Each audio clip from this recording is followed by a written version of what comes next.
Welcome back to the channel. I'm Gambedo Gaming. Today we're taking it back to a classic Gambedo series with a new entry into the Scary Things and Family Friendly Games series. I never really meant to stop doing this series for whatever reason. Other projects took priority, but it's about high time we take a look at some more creepy entries from otherwise light-hearted, family-friendly games. Like previous entries, I have pulled a number of today's entries from the previous episode's comment section from you guys. So if you're still rocking with me from back then, from when I was making those videos, then there's a chance your entry will be featured today, only like a year and a half later. And hey, I'm always looking for more entries, so leave your scary memory or a segment from a family-friendly game like the ones we talk about today in the comments down below, and I might talk about your entry in a future part. Like I always say, the number of unique entries we can get from comments is so much more wide and varied than me searching through forums and Reddit, only to see the same couple of entries I've already covered over and over. So this really helps keep the series fresh, and it allows viewer input and all that, so I'd love to see more entries down below.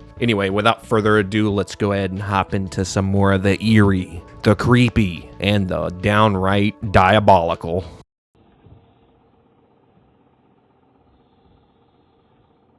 In the past few episodes of this series, some of my favorite games to look at are the strange licensed kids games that could range to stuff like the creepy Silent Hill Winnie the Pooh game, or hey, A Trip to Hell with Tom from Tom and Jerry. To continue to feature these creepy horrors in the series, we are starting this video with the movie tie-in game for Pixar's Ratatouille. A lot like other licensed games from the early 2000s, Ratatouille had several different versions of the game, depending on the platform. And of course, they'd be able to promote the game as if it were just the same, at least not changing any of the promotional material like the box art and such. The GBA and PS3 version, same one, same one. A lot of the recommendations for me to cover this game actually came from the GameCube and PS2 versions of the game, which was a stripped down version of the HD PS3 and 360 versions. And in many ways, this version is the definitive version, as even though the PS3 version looks a lot better, it has a lot more jank and way more often. Stuff like the double jump working as if it were programmed by an alien who didn't know like how Earth's gravity works yet. Like, what the hell is this? Playing through this version of the game in preparation for the video, it was so much clearer why this version of the game is by far the most intense and creepiest. As I've never actually played any of the games before, maybe like a couple levels in the PS3 version, this video by Flandrew over on YouTube really helped with how different these games actually were. So check that out if you'd like to see some of the crazy differences between the different versions, because man, that's one of my favorite ways to kill time on YouTube, is look at the vastly different versions of the games they were selling as the same one. Anyway, let's zoom in a little bit, enhance, and really see how creepy this so-called kids game really is. One of the first things I noticed playing the game, besides the fact you can pretty much off the bat murder innocent chicks with a wooden spoon, unprovoked, is the intense and sometimes downright distressing game over screens. We all know the classics when it comes to intense game over screens, and like that, these are over dramatic and accompanied by something I can only describe as a Hans Zimmer riff.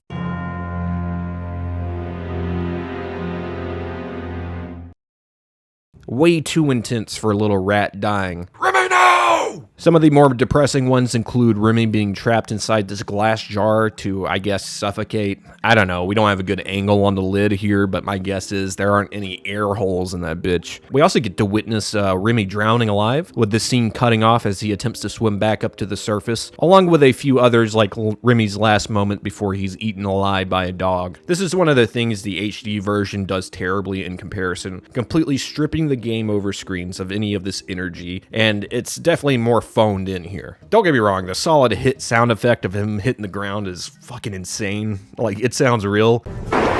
Sheesh. But then it just instantly cuts to Remy he's chilling, he's fucking bored if anything, and is clearly still alive. Much like the surrounding game, the game over screens in the GameCube version make you feel as small as a rat, like Remy. So, you know, things worked out. Especially with things as simple as a glass jar spelling doom for your life. If the depressing-ass game over screens that could second as a SPCA commercial weren't bad enough, we have some intense-ass boss battles to look at in the game. I use the term boss battle pretty loosely here, as it's more of a level you play through than an actual battle, but hey, I've never turned my nose at this as a battle, so let's see it through, you know?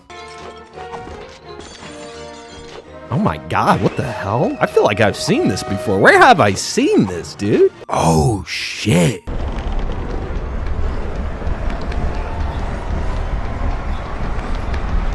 Yeah, well, immediately when I reached these chase sections in the game, it felt like I was playing through a terrifying segment of the Little Nightmares games. Still not convinced, huh? This is chump status, Game Beta. What are you talking about? Shotgun bro. Shotgun farm lady. Big angry chef chasing you. Big angry chef chasing you. Large fat people grabbing at you by mantling tables. Yeah, man, the comparisons are endless here. Even in a world where this comparison doesn't exist, these chase sections are a little too intense for this type of game. I mean, the game's tutorial ends with Remy and his family being shot at and chased out of their own home. So, to be fair, the HD version is the only one with the actual chase with the shotgun lady, but the GameCube replaced this segment with an equally intense race down a river, which, yes, this is where the brutal drowning game over screen takes place. Jesus, I'm sorry, Remy. Later in the game is where you'll begin to be chased down by the main antagonist chef known as Skinner. He is by far the most menacing boss, as his pure dedication to catch Remy is almost terrifying in of itself. At the end of the day, though, the guy just misunderstands the situation and is really just striving for perfection in his kitchen. And I can't really hate the guy for that. Realistically, right? At the end of the chase segment in the level named The City Market, Skinner will meet a pretty grisly end here. After being chased by not only the old lady, but also Skinner in the segment.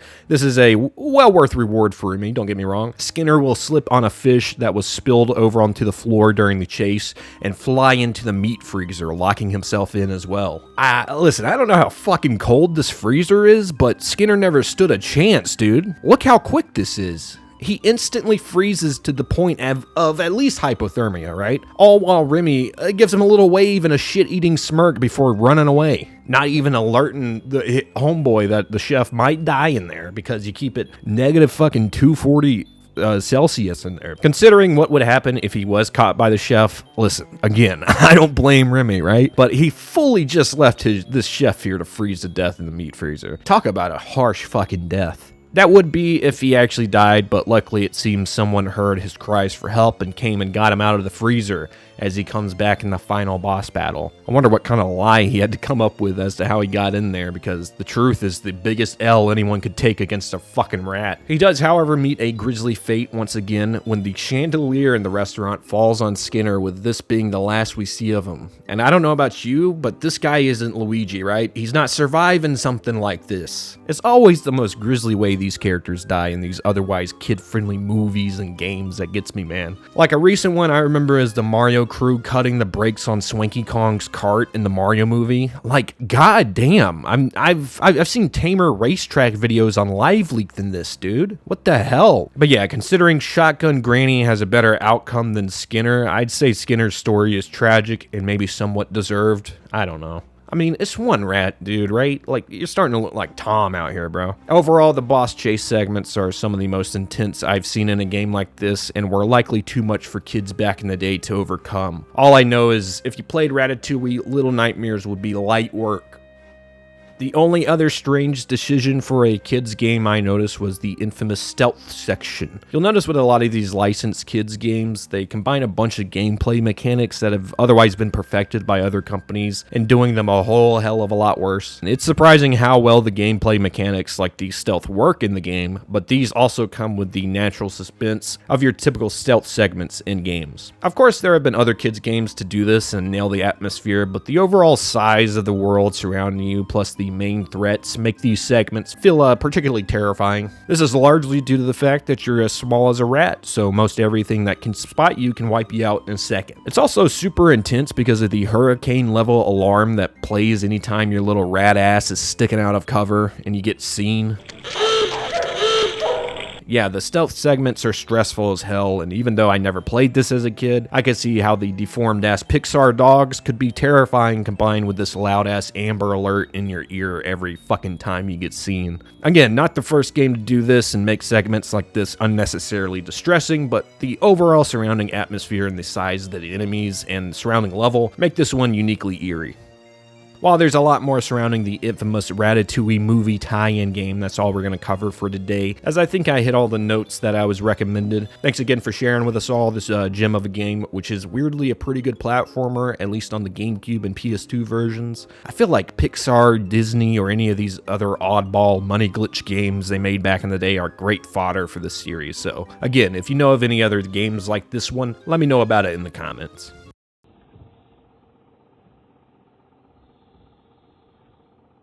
I've been wanting to cover this next entry for the better part of a year now, and it's finally the time. I've been thinking about this so much, I'm not fully convinced I haven't already talked about it on the channel, so if I'm repeating myself here, I apologize. The Tomodachi series is one of the low-hitter Nintendo Life Simulation series that I'm pretty glad is getting a little more love after the hiatus from Tomodachi Life on 3DS. If you've never played a Tomodachi game, it's basically the same idea as a Tamagotchi pet, but instead of a pet, it's a series of Mii's you check in on while they live their lives. While there are objectives and overall gameplay elements, it's really all about spectating and taking in these Mii's lives, no matter how weird it gets. Over the course of the original 2 Tomodachi games, there were a number of equally strange and creepy stuff to see throughout, and today's entry will cover both the DS and 3DS versions of the dream sequences within the game. The dream sequences are cutscenes and minigames that can be viewed when a Mii is sleeping, when they're getting their honk-choo.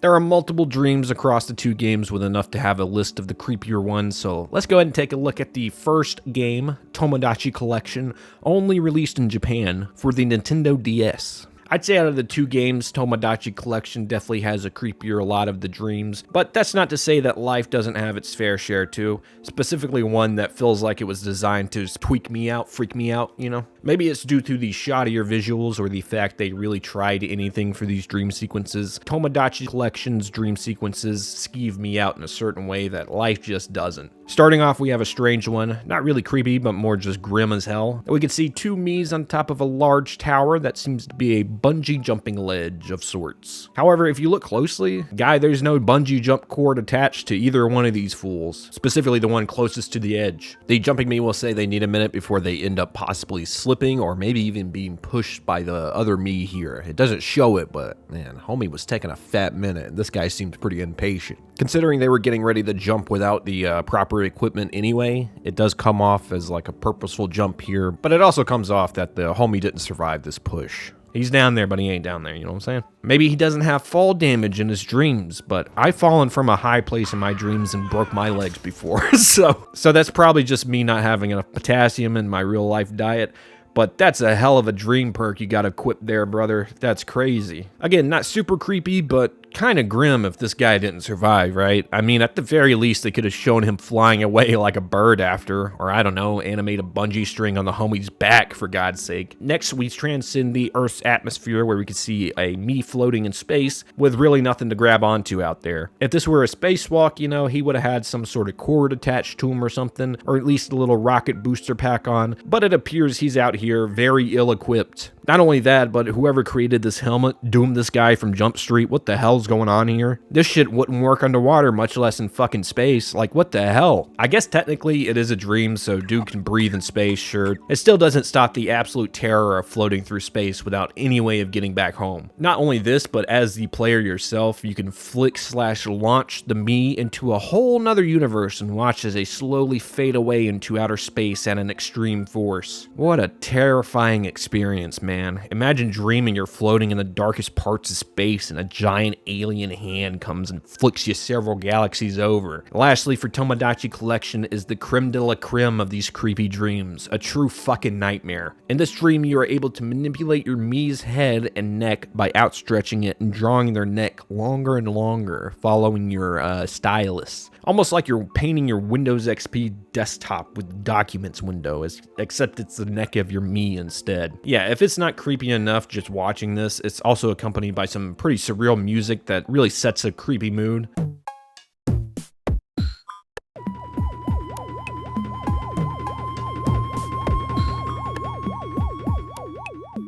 Not only that, but the dream is based off a real Japanese folklore creature known as Rokurokubi. The legend of the Rokurokubi tells of an otherwise normal human having the ability to either fully detach their head or extend their neck Mr. Fantastic style. They're out there looking like Mr. Richards. There are a few different versions of the Rokurokubi, with the long neck version thought to have come from some misinterpretations of the Nukakokubi, the version with the detached head, where some thought that a string or maybe even the creature's neck was attached to the body.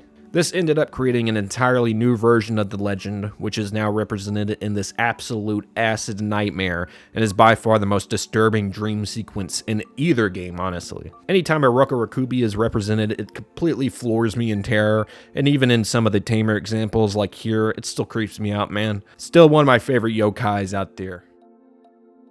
Tomodachi Life was in most ways a direct upgrade to Tomodachi Collection, and with it being an international release, it brought a lot more eyes to the series. Tomodachi Life brought back the dream sequences, with most of them being overall upgrades to the originals, but again, I'd say the dreams in Collection are much more surreal and creepy. The ones in Life are more interactable and fun. That's not to say, though, there aren't a few dream sequences here that are less than happy-go-lucky, we'll say. For example, there is a dream that breaks the fourth walls of both the player and their Mii as your Mii sits at their kitchen table. Opening the drapes will reveal that the 3DS camera is in use, and you yourself are staring in at your own Mii. This dream is more like an Inception level of an eerie, but it's still out there if you think about it too much, you know? Maybe those dreams are the closest thing these Miis will come to realizing they're stuck in a video game. Moving on before we get too heady here, this dream sequence sees the dreaming Mii as a backpack clip on a backpack of another Mii. The larger Mii appears to be lost in the woods at night and is frantically looking for their way home, and all the while, you know, the smaller Mii character is just bouncing up and down, not helping at all. Overall, it's a pretty fun dream sequence to mess around in, but the surrounding story that is unfolding is kind of a nightmare situation. This Mii got really lucky, man. They could have been the unlucky one to be lost in the woods, but nah, I'm a backpack accessory. Let's go. The next dream sequence can either be seen as hilarious or kind of disturbing, I guess depending on what time of night you're playing at. The next dream shows the dreaming Mii visiting the docks near the water, where after a moment, other larger Miis will emerge behind into the water as if they were large sea monsters. I think this one kind of speaks for itself, especially if you have like thalassophobia or megalophobia or any of that. There are some variations of this dream, with it sometimes only having one sea monster, while sometimes it's multiple. Plus, depending on how fucked up the Miis that are filling your island are, you could get some pretty candid scares with this one, you know? This next dream, you might have actually had a version of this dream in your life, and it seems like it's straight out of an analog horror project on YouTube or something. The dream will see two Miis driving in a car at night in the woods, with a third acting as a dashboard bobblehead. Again, I'd rather be the accessory Mii in the situation. The two Miis will occasionally stop to have a strange short conversation that seems super out of place while driving through a dark forest at night. What now? What's 1 plus 1? 2? Correct. I think this is one of the eeriest dreams, not just due to the surrounding environment, but the strange-ass conversations that Miis have, which represent the garbled conversations you'd have in a dream, or at least the ones you'd remember when you woke up anyway. In my opinion, it's the most nightmarish besides the long neck one from Collection, and is one of the most relatable, as I've had nightmares of driving at night, and the main conflict is I'm lost and or my car is breaking down, and I will be lost and stranded. The only thing that could really make this creepier is if a fourth Mii would slowly cross in front of the car anytime they stopped to talk. Moving on to the last dream today, and after seeing some footage of it, you might know why I included it. Yeah, I'm not a huge fan of mirrors, okay? And anytime mirrors are used for horror-related things, it kind of freaks me out a little bit. This dream keeps things pretty tame. They're not over here trying to play a game of Bloody Mary or anything, but it's still a bit creepy. One of the creepiest things for mirrors to me is the idea that your reflection is another version of yourself that can think independently. This is when you get things like your reflection doing something different than what you do, some real Norman Osborn shit. The dream will see your Mii doing different things in front of a mirror only for its reflection to be doing something completely different. Not only this, but sometimes the Mii's reflection can change to a completely different Mii altogether, which again, the more fucked up the Mii, the more creepy this will be. You know, your mileage may vary. Tight beat. Overall, the Tomodachi series plays it pretty safe with the creepy elements, but goes just far enough to be unnerving, and enough for me to want to see more of these in future games. And seeing as a more traditional Tomodachi is coming to Switch, I'll be excited to see if they add any more of these nightmare segments. I mean, the game's subtitle is Living the Dream, so based on these things, I fucking hope not.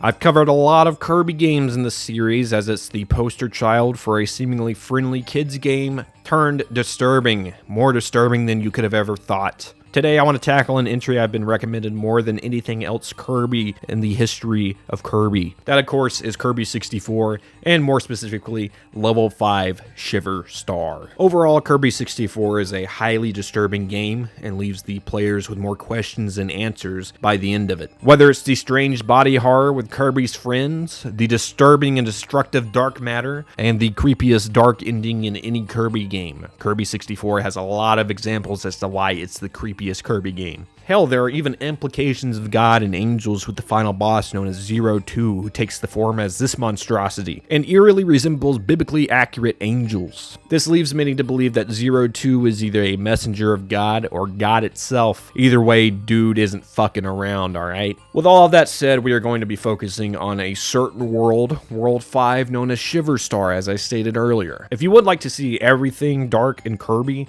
and a further breakdown of everything creepy in that game, I'd recommend checking out this video by Silvery. It's a great watch. But for me today, out of all my recommendations I've seen for Kirby 64, multiple have recommended me looking to Shiver Star, and hey man, it's for good reason. This whole world seems eerily familiar when you roll up to it, especially compared to the other planets you've seen thus far in the game. As you make your way through the levels, you will see evidence of an advanced civilization here, but no one but typical Kirby enemies are inhabiting it. As you make your way through the world, you'll enter an intense factory level that has a lot of unnerving sections and enemies. All of this is topped off by one of the creepiest robot boss battles since the likes of Chaos in Donkey Kong Country 3. Real ones know what I'm talking about. The boss battle is super intense, with the robot giving it its fucking all here. I mean, Jesus Christ. If you happen to run out of time in the boss battle, you will also be forced to make a difficult decision. Get chopped up by the giant robot or jump to your death into the destroyed city down below.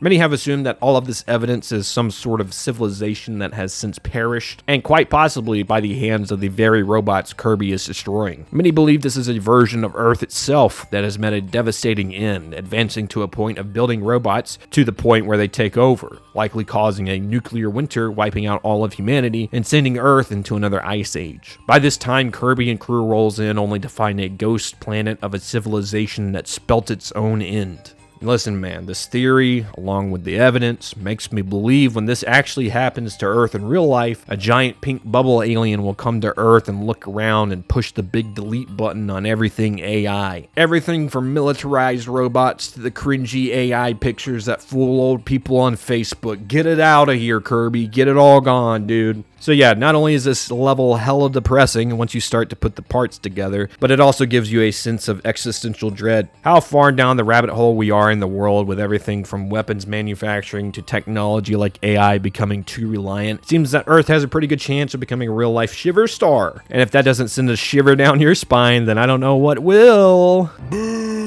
Kirby 64 is such a surreal experience, and I think Shiver Star showcases that in the smaller picture within a world that tells its own story and doesn't really connect to the bigger story other than collecting the necessary shards. Super disturbing world, and one of the creepiest things I've seen in the series thus far. So yeah, you know, if you're watching this video and you gotta play a Kirby game for the first one, I'd recommend Kirby 64, man. I think there are ones that are more definitive Kirby experiences, but this one is definitely one you should check out if you're considering playing the Kirby series. Never forget, Kirby 64 is a horror game.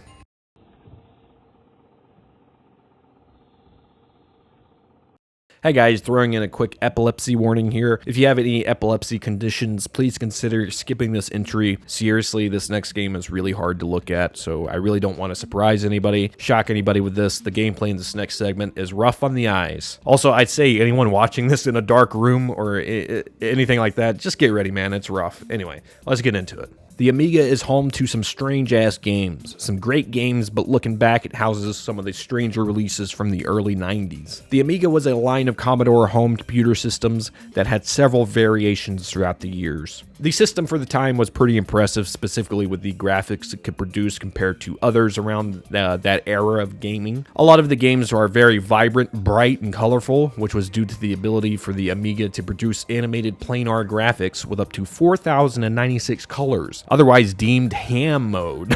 I don't know, ham is usually like a couple colors to me, so it's strange just representing this advanced coloring tech for the time, but what do I know? With this tech in the Amiga, they were able to release some really visually stunning games for the time, ones that surpassed games that would release in the coming few years after that even, on consoles like the Super Nintendo and Sega Genesis. Obviously, it's dependent on the developer, so there's a fair share of games that haven't aged very well visually, but looking back at the catalog, there are a lot of games that utilize this technology, and it works really well. I mean, just peep this guy's walk cycle, right? I'm sorry, I love the 3D, 2D character models, the Donkey Kong Country series and whatnot, but they weren't animating full motion cycles like my man here. What the hell? All of this to say, the console has had its fair share of games that really took things to another level. A weird level. I'm only covering one game today, but there are quite a few Amiga games that could work great for the series, like Apidia or Weird Dreams. Also, considering most of these games were released before the ESRB was established, it's a gray area as to if these games were actually meant to be family friendly or not. One that we'll be taking a look at today, no question was it being marketed towards a younger audience who enjoyed 2D platformers. I mean, the box art alone is clearly trying to compete with Mario and Sonic on the store shelves. And gotta say, this product laying inside this box couldn't be further from what this fucking represents. I tried my damnedest, I'm talking my damnedest, to set up an Amiga emulator on my computer to capture footage for this entry, because this looks like a game you need to play to experience, right?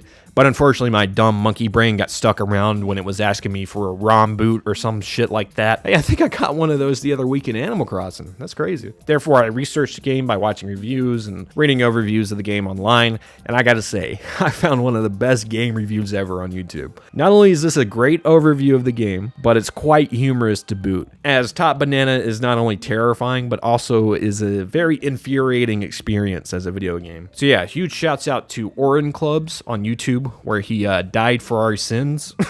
Because holy shit, this game looks like a chore to get through, man. Top Banana is a short platforming game where your main goal is to reach the top of each stage to fight a boss and collect a disembodied head. Doing this looks a lot easier than it is actually to do, as the main character is hella slippery, and the whole mechanic of recovering health was developed by like a gnat or something, I don't even know. If it's not apparent already, the levels in this game are an assault on the eyes, and that's a fucking understatement. It's so bad, in fact, that certain players may find the gameplay physically painful to look at. This is due to just stuff like very cluttered palette sets, along with using real life photos and elements as your enemies and characters. There's no depth, and everything just kind of blends together in a huge messy painting of a video game. This belongs in the trash type of art, you know what I'm saying? Not only is Top Banana the worst looking platforming game on the market, it's also one of the most unnerving. Acid Nightmare is yet another understatement here, guys. The only through line you could see through this crazy ass game is the theme of becoming green,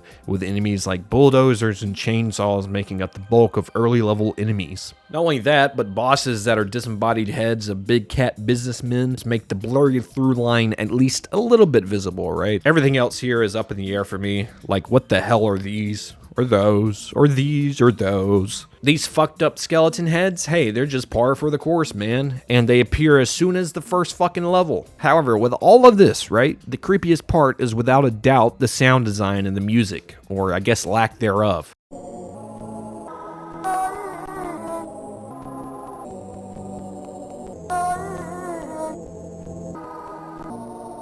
All of the tracks in the game are nonsensical, with the only consistent sound being that of the moans of the main character, who, by the way, who the hell is on the box art, because that ain't that, bruh. Throughout the whole game, it's a trippy, disturbing experience, and if you can stand the horrific gameplay, you'll be more than disturbed by the end of it, man. I mean, with mechanics like shaking the screen while it's moving up while you're platforming, or turning the already intrusive colors inverted, this wasn't made for a quality playing experience. There's just no way. It feels way more like a trippy art project that got way too far, which it seems the origins of Top Banana run parallel with this theory of mine, as the developers were originally DJs who wanted to expand their media presence by getting into the digital media market like video games. They even made a weird-ass music video to promote the game. It doesn't get any more out there than this, man. Again, huge shout-outs to Warren Clubs for the great synopsis and review of the game, so I didn't have to suffer through the game myself. This has to be one of the most unappealing, disturbing platforming kids games that's ever existed, man. And trust me, that's going up against some pretty heavy hitters.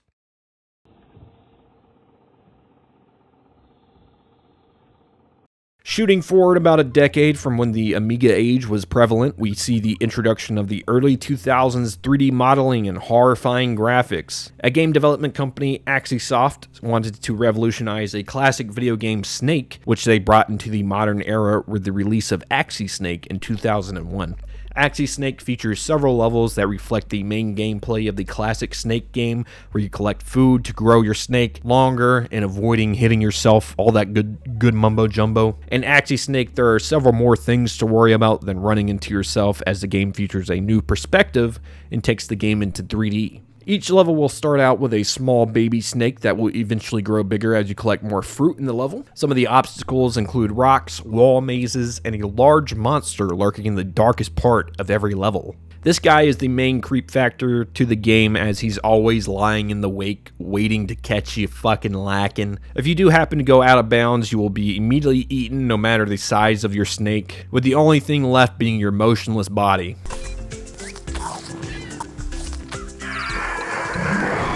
We don't even get a clear view of what this creature is. Sure, most likely it's just a bigger snake, but this could be anything, as we only get a clear view of its eyes and a small glimpse at its mouth when it chomps down on you.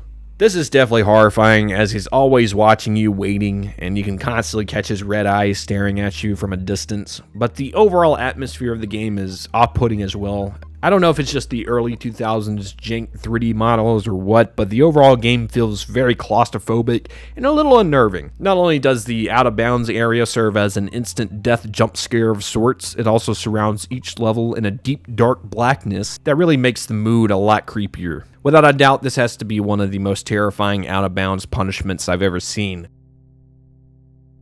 That'll do it for today's video. Again, please leave me some suggestions for future entries in the comments down below, and I'll feature you in a future episode. Thanks to everyone for today's suggestions, and based on what I've seen, we have a lot of content for the future. Hell, half of the Amiga's game library would work for this series, so a new part should be coming down the pipeline soon. Thanks again for watching, and if this is your first video you see of mine, consider checking out my other content, which includes stuff like creepy Easter eggs from video games, icebergs, video game icebergs, and other gaming content like that. Consider subscribing as well, and if you liked today's video, drop me a like down below. It'll help me out a little bit. Anyway, I'll catch you guys in the next one. Peace.